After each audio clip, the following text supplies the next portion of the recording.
Imagine being a scientist, an explorer, a governor, and, just to spice things up, a guy who got kidnapped by the British, all before the American Revolution even began.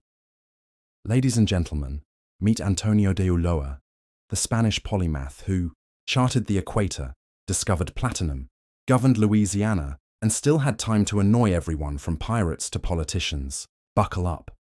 This is a story that blasts through science, scandal, and survival. Today we dive into the life of a forgotten genius who was part Indiana Jones, part Galileo, and part very confused colonial administrator. Welcome to the world of Antonio de Ulloa.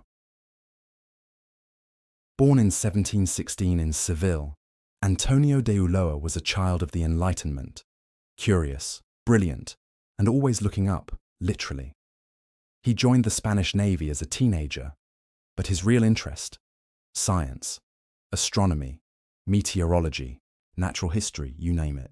By age 19, Ulloa was handpicked for one of the biggest scientific expeditions of the century, the French geodesic mission to Ecuador. Their mission? Measure the shape of the Earth. Sounds simple, right? Wrong. These guys were trying to calculate Earth's curve in the middle of jungle, altitude sickness, political intrigue, and the occasional revolution. And Ulloa, he kept notes, lots of them, on flora, fauna, minerals, and the people he met. It was in Ecuador that Ulloa became the first European to document a mysterious grey metal. It was hard, heavy, and resisted heat. The Spanish called it platina, little silver. Ulloa knew it was something new. We call it platinum. Mission complete, Ulloa set sail home and was promptly captured by the British. Talk about bad luck. But here's the twist. His captors realized he was a genius.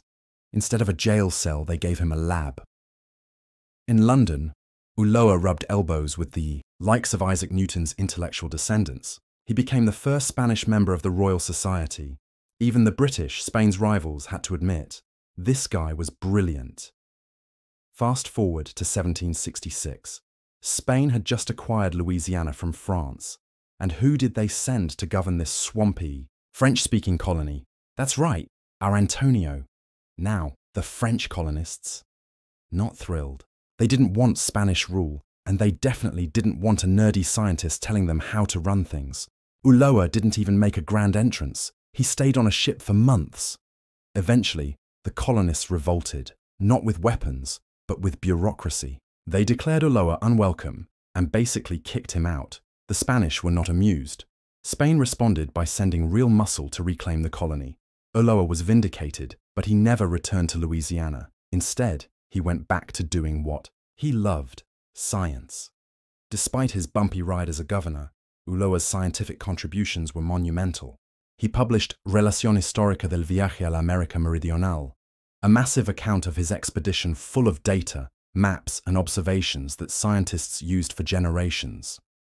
He introduced Europe to platinum, contributed to meteorology and astronomy, and helped modernize the Spanish Navy using his scientific training. In many ways, Ulloa was a bridge between old-world empires and modern science, between Spain's fading dominance and Enlightenment curiosity. Antonio de Ulloa died in 1795, mostly forgotten outside of science circles, but his fingerprints are everywhere, from the periodic table to naval engineering to the shape of the Earth itself.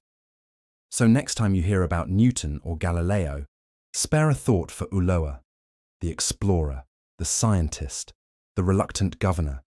He didn't just study the world, he sailed across it, mapped it, and sometimes got kicked out of it. Thanks for watching.